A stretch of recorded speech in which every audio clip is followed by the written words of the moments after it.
Hello दोस्तों, स्वागत है आप सभी का आपके अपने YouTube channel GK and GS Raju Prajapat पर। तो हमारी कक्षा चल रही थी, मारवाड़ का इतिहास हम पढ़ रहे थे। हमने कल ही मारवाड़ का इतिहास शुरू किया था, ठीक है। अभी तक हमारी मारवाड़ की कक्षा 1 ही हुई है। देखो, कल हमने राठौड़ राजवंश शुरू किया था और राठौड़ राजवंश की हमने 3 शाखाएं जानी थी। कौन कौन सी? किशनगढ़, बीकानेर और जोधपुर वाली। और हमने जोधपुर वाली शाखा को शुरू कर दिया था। इसके बारे में हमने जाना था कि मारवाड़ के जो राठौड़ वंश है वो किस प्रकार से बना है, कि राष्ट्रकूट शब्द से क्या बना है, राठौड़ बना है, ठीक है। सभी बातों के बारे में हमने जाना था। लास्ट में हमने क्या पढ़ा था? लास्ट में हमने राव रणमल के बारे में पढ़ा था। और राव रणमल का पुत्र था, उसको आज हम पढ़ने वाले हैं। तो राव रणमल का पुत्र था, उसका नाम था आपके राव जोधा। क्या नाम था? राव जोधा। तो राव जोधा आज का हमारा मुख्य टॉपिक है। देखो, हम थोड़ी सी बैकग्राउंड की बातें करें कि 1438 ईस्वी में 1438 ईस्वी में मेवाड़ में राव रणमल की क्या कर दी गई थी? मृत्यु कर दी गई थी। 1438 ईस्वी में मेवाड़ के सरदारों के द्वारा राव रणमल की क्या कर दी गई थी? मृत्यु कर दी गई थी। और इस मृत्यु में शामिल कौन था? इसकी प्रेमिका, प्रियसी जिसको बोलते हैं, इसकी प्रियसी थी जिसका नाम था भारमली। भारमली थी इसकी प्रेमिका। कौन थी? भारमली। भारमली के सहयोग से मेवाड़ के सरदारों के द्वारा रणमल की क्या कर दी गई थी? 1438 ईस्वी में मृत्यु कर दी गई थी। अब देखो, जब इसकी यहां पर मेवाड़ में मृत्यु की गई, उस समय राव रणमल के साथ में मेवाड़ में कौन था? राव जोधा भी मेवाड़ में ही था, ठीक है। कि राव रणमल की जब मृत्यु हुई उस समय राव रणमल के साथ इसका पुत्र राव जोधा भी कहां पर था? मेवाड़ में ही था। तो राव जोधा को सूचना किसने दी? किसने संकेत दिया कि रणमल की मृत्यु हो चुकी है और तेरी भी बारी है? तो यहां पर एक नगारची था। नगारची मतलब जो बजाता है ना कुछ वाद्य यंत्र, वो था। तो उसने एक सेनाई वाद्य यंत्र बजाया और सेनाई वाद्य यंत्र बजाकर रणमल की मृत्यु का संकेत किसको दिया था? राव जोधा को दिया था। और उसने एक लाइन बोली थी कि जोधा भाग सके तो भाग, कि जोधा भाग सके तो भाग, थारो रिडमल मारियो जाए, ठीक है। ये किसने कहा था? तो जो वहां पर नगारची था उसने संकेत देते समय किसको कहा था? जोधा को कहा था। अब देखो, जोधा की हम बात करें तो जोधा का सबसे पहले हम शासनकाल जानते हैं कि जो जोधा का शासनकाल था वो 1438 में शुरू हुआ और 1489 ईस्वी तक इसका शासनकाल चला था। अब जैसे ही नगारची के द्वारा इसको कहा गया कि जोधा भाग सके तो भाग, थारो रिडमल मारियो जाए, ठीक है। रिडमल किसको कहा गया है? यहाँ पर रणमल को कहा गया है, यानी कि जोधा तू भाग सकता है तो भाग, तेरा क्या है? पिता मारा गया है और तेरी भी क्या है? यहाँ पर मरने की बारी है। तो जोधा यहाँ से भागा और कहां पर पहुंचा? जोधा यहां से भागा, यानी कि मेवाड़ से जोधा भागता है और बीकानेर पहुंचता है। यानी कि जोधा यहां से भागा और कहां पर पहुंचा? बीकानेर पहुंचा।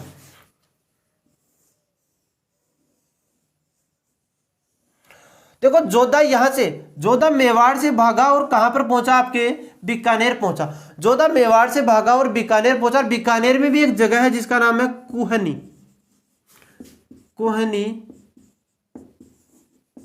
गांव।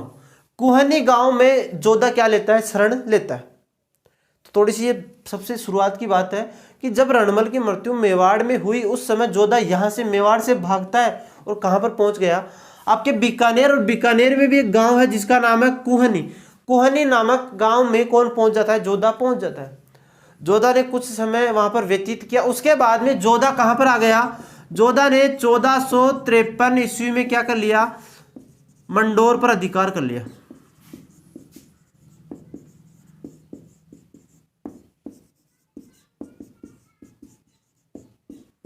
ठीक है। कुहनी गांव में रह रहा है जोधा वहां पर समय व्यतीत, अपना संकट का जो समय था वो गुजार रहा है। गुजारते गुजारते जोधा के पास में कुछ शक्ति हो गई एकत्रित।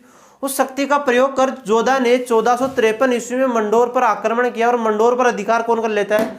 राव जोधा मंडोर पर अधिकार कर लेता है। अब देखो, जब रणमल की मृत्यु हुई उस समय जोधपुर पर प्रत्यक्ष या अप्रत्यक्ष रूप से किसका अधिकार था? यानी कि जोधपुर था, इस पर प्रत्यक्ष या अप्रत्यक्ष रूप से आपके किसका अधिकार था? राणा कुंभा का अधिकार था। किसका अधिकार था? राणा कुंभा का प्रत्यक्ष या अप्रत्यक्ष रूप से अधिकार था। जैसे ही मंडोर पर राव जोधा अधिकार करता है, कुंभा ने पुनः इस पर क्या योजना बनाई? इस पर आक्रमण करने की योजना बनाई। क्या बनाई? जैसे ही जोधा मंडोर पर 1453 ईस्वी में अधिकार करता है, यानी कि अपना क्षेत्र स्थापित करता है जो मंडोर पर, तो पुनः उस समय का मेवाड़ शासक कौन था? कुंभा था। कुंभा ने मंडोर पर आक्रमण करने की योजना बनाई और किसको पराजित करने की सोची? आपके जोधा को पराजित करने की सोची, राव जोधा को पराजित करने की सोची। तो राव जोधा की एक बुआ जी थी, हम पढ़ चुके हैं, जिसका नाम था हंसाबाई। क्या नाम था? हंसाबाई।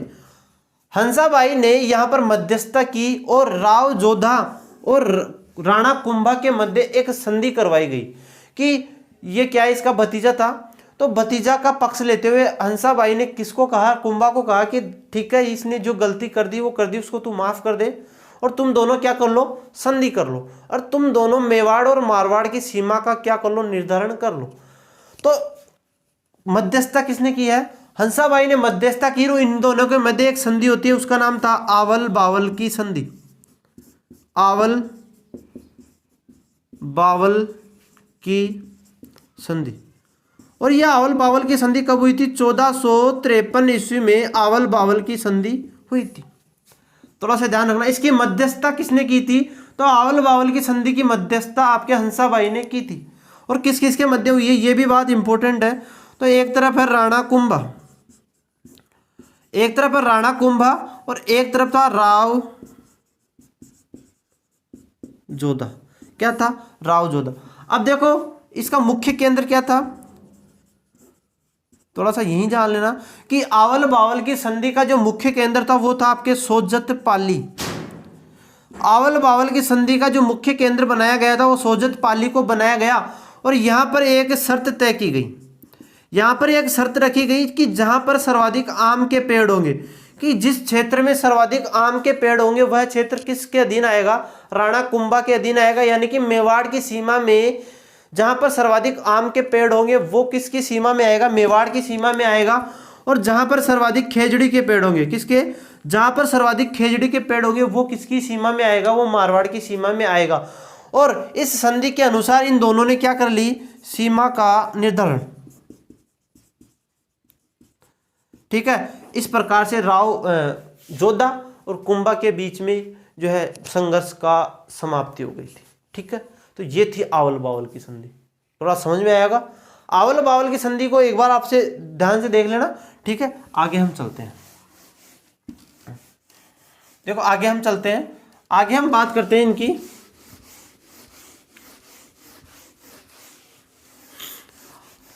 अब देखो इनका पिता है रणमल। रणमल के समय तो वैसे ही मारवाड़ मेवाड़ में संबंध थोड़े ठीक नहीं थे, तो जोधा ने क्या किया? मारवाड़ मेवाड़ के संबंधों को बढ़ाने के लिए जोधा ने मेवाड़ मारवाड़ के संबंधों को बढ़ाने के लिए अपनी एक पुत्री थी जिसका नाम था श्रृंगार देवी। क्या नाम था? श्रृंगार देवी। अपनी पुत्री जिसका नाम था श्रृंगार देवी। और इस श्रृंगार देवी का जो विवाह किया उसने, वो किसके साथ में किया? राणा कुंभा, क्योंकि कुंभा के साथ ही था इसका विवाद। कुंभा का पुत्र था जिसका नाम था रायमल। इसने क्या किया? इस श्रृंगार देवी का विवाह किसके साथ में कर दिया?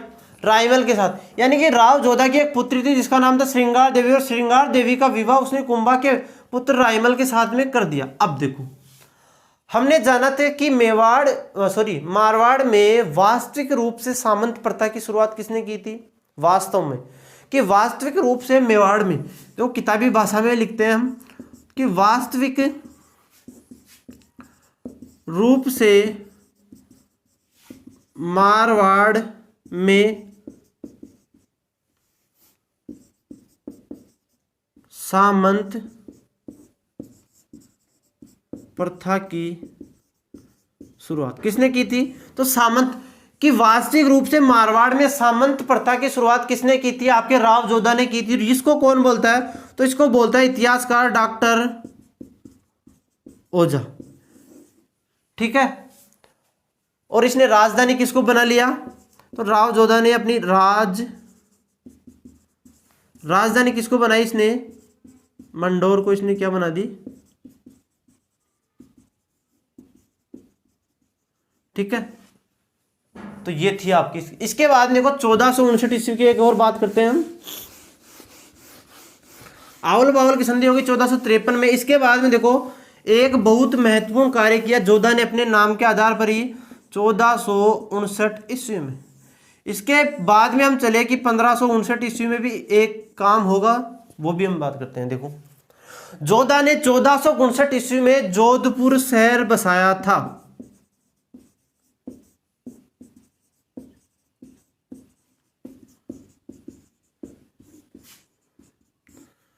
ध्यान रखना थोड़ा सा कि जोधा ने 1459 ईस्वी में जोधपुर शहर बसाया था, याद रह जाएगा। और अपनी राजधानी किसको बनाई थी? अपनी राजधानी भी इसने जोधा ने जोधपुर को ही बनाई थी। देखो इसके 100 साल बाद में किसकी स्थापना हुई थी? उदयपुर शहर की।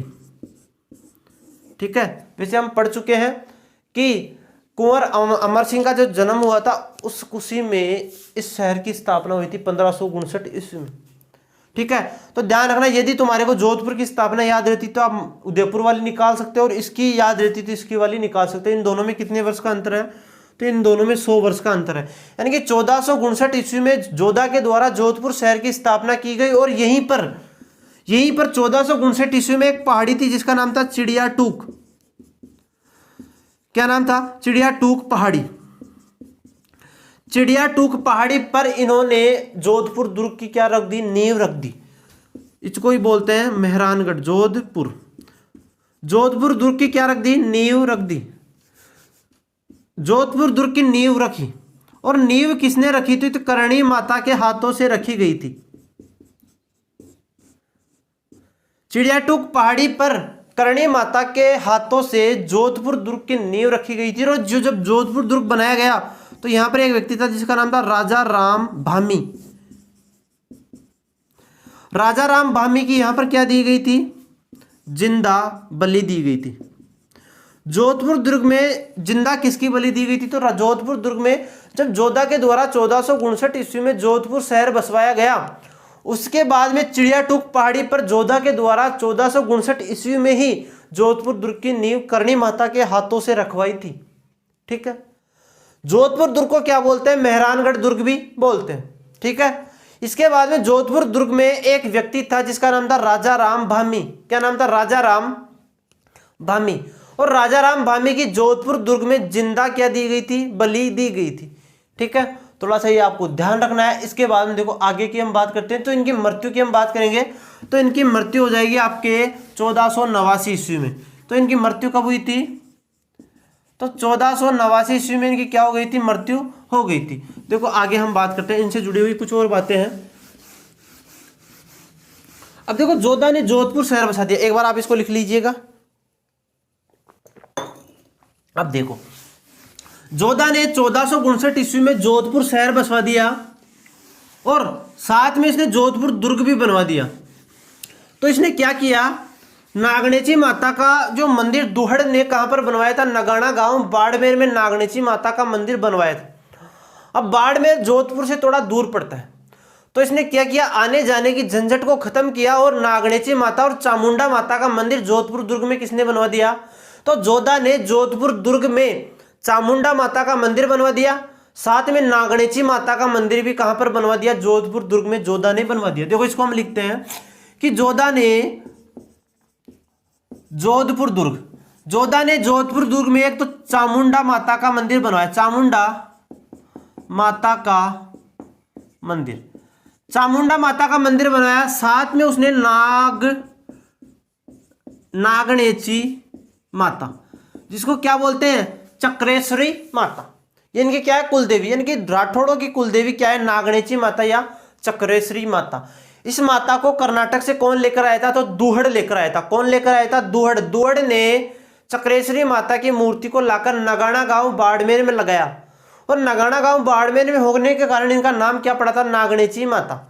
और इसको बाद में राव जोधा के द्वारा 1459 ईस्वी के बाद में जब जोधपुर दुर्ग बन गया, तो जोधपुर दुर्ग में नागणेची माता का मंदिर साथ में चामुंडा माता का मंदिर किसने बनवाया था? तो आपके जोधा ने बनवाया था। अब देखो जो चामुंडा माता का मंदिर है, ये मंदिर है ना जोधपुर दुर्ग में, इसमें 2008 में क्या हुई थी? भगदड़ मच गई थी।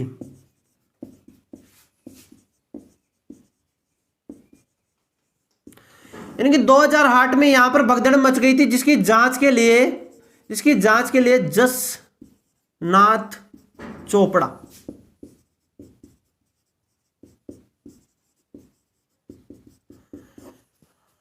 कि जो चामुंडा माता वाला मंदिर है जोधपुर दुर्ग में, उसमें 2008 में यहां पर एक भगदड़ मच गई थी, जिसकी जांच के लिए जसनाथ चोपड़ा आयोग का गठन किया गया था। थोड़ा सा ये आपको ध्यान रखना है। इसके बाद में देखो, इसको आप लिख लीजिए एक बार। इसके बाद में हम बात करते हैं, इनकी पत्नी की बात करेंगे हम। तो इनकी पत्नी थी जिसका नाम था उस्मादे। क्या नाम था? उस्मादे। देखो इनकी एक पत्नी थी जिसका नाम क्या था? तो इनकी पत्नी का नाम था उस्मादे। क्या नाम था? उस्मादे। और उस्मादे ने रानीसर तालाब बनवाया था। थोड़ा सा ध्यान रखना, इसे इंपॉर्टेंट नहीं है। कहां पर है रानीसर तालाब? जोधपुर में। ये ध्यान रखना आप तो कि रानीसर तालाब कहां पर बना हुआ है? तो रानीसर तालाब आपके जोधपुर में बना हुआ है, जो जोधा की पत्नी उस्मादे ने बनाया था। और इसका एक पुत्र था जिसका नाम था सातल देव। क्या नाम था? सातल देव को क्या नाम था? जोधपुर का एक, जोधा का एक पुत्र था जिसका नाम था सातल देव। और जोधा के बाद में शासक कौन बनेगा? सातल देव ही आपके शासक बनने वाला है। ठीक है, तो ये थे आपके जोधा जी। तो जोधा जी को हमने पूरा पढ़ लिया। देखो इसके बाद में शासक बनते हैं सातल देव। सातल देव इनकी मृत्यु के बाद में बनेंगे शासक। ठीक है,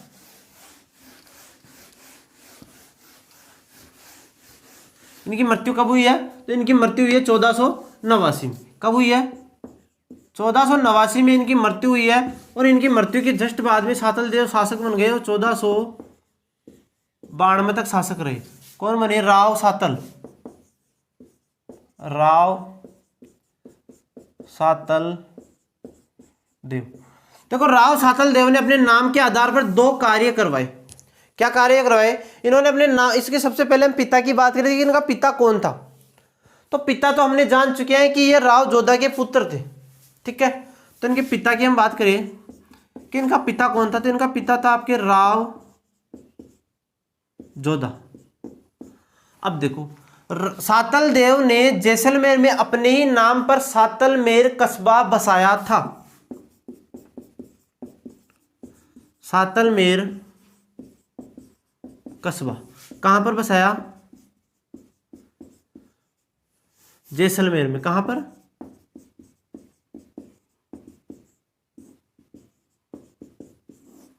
अब देखो राव सातल देव के समय की एक बात इंपॉर्टेंट है कि इनके समय अजमेर का एक सूबेदार था जिसका नाम था अजमेर का सूबेदार, उसका नाम था मल्लू खां। क्या नाम था? मल्लू खां। और मल्लू खां का एक सेना, ध्यान से समझना। देखो जब राव सातल देव मारवाड़ के शासक थे, इनका शासनकाल 1489 से 1492 तक है। जब ये मारवाड़ के शासक थे उस समय अजमेर का सूबेदार कौन था? मल्लू खां था। और मल्लू खां का एक सेनापति था जिसका नाम था गुड़ला। इसका सेनापति कौन था? गुड़ला था। इसका सेनापति कौन था? गुड़ला था। अब देखो बात ऐसी होती है कि चैत्र कृष्ण अष्टमी, किसकी बात है? चैत्र कृष्ण अष्टमी। इसको हम क्या बोलते हैं? गणगौर। क्या बोलते हैं? गणगौर। ध्यान से सुनना कि अजमेर का यानी कि सातल देव के समय अजमेर का सूबेदार कौन था? मल्लू खां था। और मल्लू खां का एक सेनापति था जिसका नाम था गुड़ला। गुड़ला क्या करता है? पीपाड़ नामक स्थान, एक जगह पड़ती है जिसका नाम है पीपाड़। कहां पर है? जोधपुर में। जोधपुर की एक जगह थी जिसका नाम है पीपाड़ नामक स्थान पर। पीपाड़ नामक स्थान पर चैत्र कृष्ण अष्टमी यानी कि गणगौर की पूजन करने के लिए 140 कन्याएं आई हुई थी। 140 कंवारी कन्याएं आई हुई थी। कहां पर? पीपाड़ नामक स्थान पर 140 कन्याएं आई हुई थी। कब? चैत्र कृष्ण अष्टमी यानी कि गणगौर की पूजन करने के लिए आई हुई थी। अब देखो इन 140 कन्याओं पर किसकी नजर पड़ती है? इस जो गुड़ला था ना, इसकी नजर पड़ती है इस 140 कन्याओं पर। तो क्या करता है? इनको पीपाड़ नामक स्थान से इनको किडनैप कर लेता है, यानी कि इनको गिरफ्तार कर लेता है। और कहाँ लेकर जा रहा था? अजमेर की तरफ लेकर जा रहा था। जब ये अजमेर की तरफ 140 कन्याओं को लेकर जा रहा था तो इस बात का पता चलता है आपको राव सातल देव को। राव सातल देव को जैसे ही इस बात का पता चला, राव सातल देव ने अपनी ओडी तैयार की यानी कि अपना घोड़ा तैयार किया और चल देता है और किसके विरोध में लड़ने के लिए चला गया? तो आपके गुड़ला के विरोध में लड़ने के लिए यह चला गया और वहां पर इन दोनों के मध्य युद्ध होता है और युद्ध में घायल कौन हो जाता है, राव सातल देव यहां पर घायल हो जाते हैं और 140 कन्याओं को क्या करवा लेते हैं, ये आजाद करवा लेते हैं, यानी कि इन 140 कन्याओं को मुक्त करवा लेते हैं। ठीक है, उसके बाद में इस गुड़ला की क्या की जाती है, यहाँ पर मृत्यु की जाती है और इसकी क्या काट ली जाती है, गर्दन काट ली जाती है। ठीक है, तो राव सातल देव के गुड़ला के मध्य ये विवाद हुआ था जिसमें गुड़ला की क्या हो गई थी, मृत्यु हो गई थी और गुड़ला की गर्दन काट ली गई थी। अब देखो बात ऐसा हुआ, गुड़ला की एक पुत्री थी जिसका नाम था गिंदोली, यहां लिख देता हूं मैं कि गुड़ला की एक पुत्री थी जिसका नाम था आपके गिंदोली। क्या नाम था, गिंदोली। गुड़ला की एक पुत्री थी जिसका नाम था गिंदोली। तो गिंदोली ने कहा कि मैं अपने पापा की मृत्यु हो गई है, तो सबको तो खुशी है, क्यों, क्योंकि इन्होंने किडनैप किया, लेकिन मुझे दुख है, तो मैं अपने पापा की याद में, मृत्यु की याद में मैं एक नृत्य करना चाहती हूं। और वो कौन सा नृत्य था, वो था गुड़ला नृत्य। कौन सा था, गुड़ला नृत्य। तो गुड़ला की पुत्री गिंदोली ने अपने पापा की याद में एक नृत्य शुरू किया, उसको बोलते हैं आपके गुड़ला नृत्य। क्या बोलते हैं, गुड़ला नृत्य। हमारे तरफ कम होता है, जब जयपुर की तरफ थोड़ा कम होता है, लेकिन ये मारवाड़ की तरफ बहुत अधिक होता है, यानी कि मटके में छिद्र करके उसके अंदर दीपक जलाकर ये नृत्य किया जाता है। ठीक है, यदि आप कभी मारवाड़ की तरफ जाते हो तो वहां पर आपको देखने को मौका मिलेगा। तो ये था आपके गुड़ला। कौन था, गुड़ला। और गुड़ला नृत्य किसने शुरू किया था, तो गुड़ला नृत्य गुड़ला की पुत्री गिंदोली ने शुरू किया था। ठीक है, अब देखो राव सातल की एक और बात है कि इसकी एक पत्नी थी, क्या नाम था उसका, भट्टयाणी रानी थी वो, फूला। इनकी पत्नी थी भट्टयाणी रानी। भट्टयाणी रानी कौन थी, इसका नाम था फूला। क्या नाम था, फूला। फूला ने फूले लाव तालाब बनवाया था।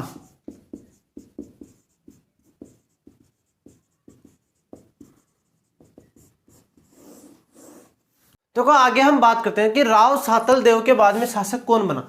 तो राव सातल देव के बाद में जो शासक बना था वो बना था आपके राव सूजा। कौन बना था, राव सूजा। और राव सूजा जो शासक बना आपके 1492 ईस्वी में शासक बना और 1515 ईस्वी तक ये शासक बना था। अब देखो हमने पढ़ा था कि जोधा का एक पुत्र था, जोधा का बड़ा पुत्र था जिसका नाम था राव बीका। क्या नाम था, राव बीका। और राव बीका ने 1488 ईस्वी में, राव बीका ने 1488 ईस्वी में एक नई रियासत की स्थापना की थी जिसका नाम था बीकानेर। ठीक है, थोड़ा से अलग से आउटपुट आपके दिमाग में ध्यान होना चाहिए कि राव बीका किसका पुत्र था, नहीं राव जोधा का पुत्र कौन था, राव बीका था। और राव बीका ने 1488 ईस्वी में बीकानेर रियासत की क्या कर ली थी, स्थापना कर ली थी। अब देखो जब इन्होंने बीकानेर की स्थापना कर ली उस समय राव जोधा ने एक बात कही कि बीका वैसे तू मेरा बड़ा पुत्र है और मेरा आज्ञाकारी पुत्र है। जोधा बोल रहा है किसको, बीका को, कि जोधा ने कहा कि तू मेरा बड़ा पुत्र है और तू मेरा आज्ञाकारी पुत्र भी है। अब देख वैसे भी तूने 1488 ईस्वी में बीकानेर रियासत बसा ली है, अब जो जोधपुर है उसको तू छोड़ दे, कि जोधपुर पर तू अपना अधिकार मत रख। जोधपुर किसको दे दे, तो जोधपुर अपने भाइयों को दे दे। ठीक है, यानी कि जोधपुर तू किसको दे दे, तो जोधपुर तू अपने भाइयों को दे दे, कि तू जोधपुर जो है इसको तो तू छोड़ चुका है और तूने नए रियासत की यानी कि बीकानेर की तूने क्या कर लिया है, बीकानेर की तूने स्थापना कर ली है, तो तू जोधपुर को छोड़ दे और किस पर ही अपना अधिकार रख दो, तो अपना बीकानेर पर ही साम्राज्य का विस्तार करता रहे। तो इसने अपने पिताजी की शर्त को स्वीकार कर लिया, लेकिन इसने कहा कि पिताजी मैं पुनः जोधपुर के जो इतिहास है या जोधपुर के जो शासक होंगे आगे मेरे भाई होंगे उनके पर किसी भी प्रकार का कोई हस्तक्षेप नहीं करूंगा, लेकिन मेरी एक शर्त है। तो जोधा ने कहा कि वो शर्त कौन सी है वो बताओ, कि आपकी मृत्यु के बाद में जो भी आपकी 76 राज, आपका जो मुकुट होगा यानी कि राज चिन्ह जिसको बोलेंगे, राज चिन्ह होगा वो कौन मैं लूंगा, कौन लूंगा, मैं लूंगा। आपकी 76, आपकी ढाल, आपकी तलवार, ये जो सभी चीजें होगी आपकी, उस पर अधिकार किसका होगा, मेरा अधिकार होगा। तो ठीक है, जोधा ने इस बात को स्वीकार कर लिया। अब जैसे ही सूजा शासक बना, सूजा शासक बना, सूजा ने इन चीजों को देने से क्या कर दिया, इनकार कर दिया। इनकार करते ही राव बीका तुरंत किस पर आक्रमण कर देगा, तो राव बीका आपके तुरंत जोधपुर पर आक्रमण कर देगा और आक्रमण करके उन चीजों को, शर्त में जो चीजें तय की गई थी कि जो मुकुट यानी कि राज चिन्ह, आपके तलवार है, छत्र है, ढाल है, वो किसने ले ली। छत्र है, ढाल है, तलवार है, ये चीजें किसने, राज चिन्ह। ठीक है, ये बातें तो थोड़ी सी ध्यान रखनी है आपको। राव सूजा की बातें देखो, राव सूजा के बाद में शासक कौन बनता है उसके बारे में बात करते हैं। तो राव सूजा के बाद में शासक बनता है राव गंगा। कौन बना था, राव सूजा के बाद में शासक बना आपके राव गंगा। कौन बना था, राव गंगा। देखो राव गंगा की हम बातें करते हैं कि राव सूजा के बाद में शासक बनता है आपके राव गंगा। अब राव गंगा कब तक शासक बना, तो राव गंगा 1515 से 1532 ईस्वी तक राव गंगा क्या बना, शासक बना। राव गंगा ने 2 कार्य किए अपने ही नाम पर, गंगलाव तालाब बनाया और एक गंग श्याम मंदिर का निर्माण करवाया। क्या क्या करवाया इसने, गंग तालाब का निर्माण करवाया इसने, साथ में इसने करवाया किसका, गंग श्याम मंदिर। ठीक है, इन 2 का निर्माण करते थे। देखो खानवा युद्ध के समय 1527 में जब खानवा युद्ध हुआ, 1527 ईस्वी में जब खानवा युद्ध हुआ और खानवा युद्ध में राणा सांगा के द्वारा पाती परवन प्रथा लिखी गई। उस समय मारवाड़ का शासक कौन था, तो आपके समय राव गंगा था। तो राव गंगा ने मारवाड़ से किसको भेजा था, यानी कि खानवा युद्ध में सहयोग करने के लिए राव गंगा ने अपने पुत्र मालदेव को भेजा था। ये बात भी थोड़ा ध्यान रखना है कि खानवा युद्ध में यहां से कौन गया था, तो गंगा का पुत्र कौन था, उसका नाम था मालदेव। कौन था, मालदेव गया था। अब देखो एक और बात करें, राव गंगा का पुत्र कौन है, मालदेव है। राव गंगा का पुत्र कौन है, मालदेव है। देखो ध्यान से समझना इस बात को कि राव गंगा का पुत्र कौन था, मालदेव था। जब गंगा शासक था उस समय की बात करें, मेड़ता का शासक था उस समय वीरमदेव। जब राव गंगा शासक था उस समय मेड़ता यानी नागौर की बात कर रहे हैं हम कि मेड़ता नागौर का शासक कौन था, वीरमदेव था। और यहां पर इन दोनों के मध्य एक युद्ध विवाद हुआ था, यानी कि युद्ध जिसको बोल सकते हैं। इन दोनों के मध्य एक हाथी को लेकर विवाद हुआ। किसको, हाथी। और उस हाथी का नाम था दरिया जोश।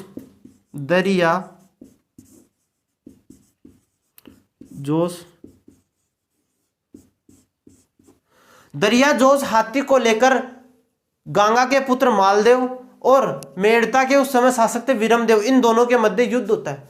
और देखो इन दोनों के मध्य जब युद्ध हुआ, यानी कि झड़प हुई, वापस आपस में झगड़ा हुआ, तो हाथी किसके पास में चला गया, वीरमदेव के पास में चला गया। अब हाथी किसने ले लिया, वीरमदेव ने ले लिया। और शासक कौन है, गंगा है। तो गंगा ने वीरमदेव से कहा कि क्यों तू इसके साथ में पंगा ले रहा है, मेरे बाद में शासक कौन बनेगा, मालदेव बनेगा, और फिर तेरे को पछाड़ देगा ये, तो तू क्यों इससे पंगा ले रहा है। तो ऐसे कर, इस पंगे को खत्म कर और इस दरिया जोश हाथी को किसके पास में भेज दे, मालदेव को वैसे ही देते, मेरे जीते जी ही तू इस दरिया जोश जो हाथी है ना उसको मालदेव यानी कि मालदेव को दे दे, मेरे को मेरी सीमा में भेज दे। अब देखो वीरमदेव ने नागौर से इस हाथी को भेजा। अब वैसे मेड़ता का जो शासक वीरमदेव था ना उसकी तरफ से तो ये दरिया जोश हाथी भेज दिया गया था वास्तव में, लेकिन ये जैसे ही मारवाड़ की सीमा में प्रवेश किया और यहां पर इस हाथी की क्या हो गई, मृत्यु हो गई। अब देखो वीरमदेव तो बोलता है कि मैंने तो हाथी भेज दिया था, लेकिन मालदेव बोला कि मैं इस हाथी को स्वीकार नहीं करता, मैं इस बात को स्वीकार नहीं करता कि तू हाथी को भेजा था, तेरे को मैं अब देख लूंगा। इसके बाद में शासक बनेगा कौन, मालदेव, और मालदेव फिर इसको हराएगा, पराजित करेगा। देखो ये बात थी। इसके बाद देखो एक और बात करते हैं कि गंगा की मृत्यु से संबंधित 2 तथ्य आते हैं। देखो 2 तथ्य क्या आते हैं। पहला तथ्य आता है इतिहासकार जिसका नाम है आपके पंडित रेव। ध्यान से समझना, ये नाम भी आपको याद होना चाहिए। इतिहासकार पंडित रेव बोलते हैं कि राव गंगा की जो मृत्यु हुई थी वो खिड़की से गिरने के कारण हुई थी। इतिहासकार रेव बोलते हैं कि जो गांगा था वो किसका सेवन करता था? अफीम का। अफीम का सेवन करता था और उस दिन इसने हैवी अफीम ले रखी थी और खिड़की से गिरने के कारण, किससे गिरने के कारण? खिड़की से, खिड़की से गिरने से इसकी क्या हो गई थी? मृत्यु हो गई थी। लेकिन इतिहासकार डॉक्टर ओझा गौरीशंकर हीरानंद ओझा, इनका पूरा नाम क्या है? डॉक्टर गौरीशंकर हीरानंद ओझा। डॉक्टर गौरीशंकर हीरानंद ओझा बोलते हैं कि नहीं, जो राव गंगा की मृत्यु की हुई नहीं थी, मृत्यु की गई थी। और किसने की थी? तो मालदेव ने की थी। किसने की थी? मालदेव। कि मालदेव ने राव गंगा की मृत्यु की थी, इस कारण मारवाड़ का पितृ हंता, वो कौन है? आपके मालदेव। थोड़ा सा ध्यान रखना। वैसे मैंने बताया था कि चौहानों का पितृहंता कौन था? जगदेव था। मेवाड़ का वो भी मैंने बता दिया था। मारवाड़ का आपके सामने फिर से आ गया है मालदेव। गुर्जर प्रतिहारों का मीर भोज था। इस प्रकार से हमने 5-6 पितृहंताओं की बात कर ली थी। ठीक है, तो ये थे आपके राव गंगा। राव गंगा के बाद में शासक बने मालदेव। कौन बने? मालदेव। और मालदेव को हम पढ़ेंगे कल। देखो मालदेव का शासनकाल तो हम जान लेते हैं। इनका शासनकाल 1532 में शुरू हुआ था और 1562 तक ये शासक बने थे। कौन? राव मालदेव। 1532 में इनका शासनकाल शुरू होता है और 1562 ईस्वी तक ये क्या रहे थे?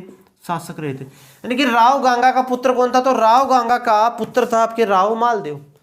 और राव गंगा की मृत्यु किसने की थी? तो मालदेव ने की थी। देखो इतिहास में ऐसा है कि जिस राजपूत के द्वारा अपने पिता की हत्या की जाती है, उसकी जो वंशावली होती है उसमें से उसका इतिहास को हटा दिया जाता है, लेकिन इसके इतिहास को हटाया नहीं गया है।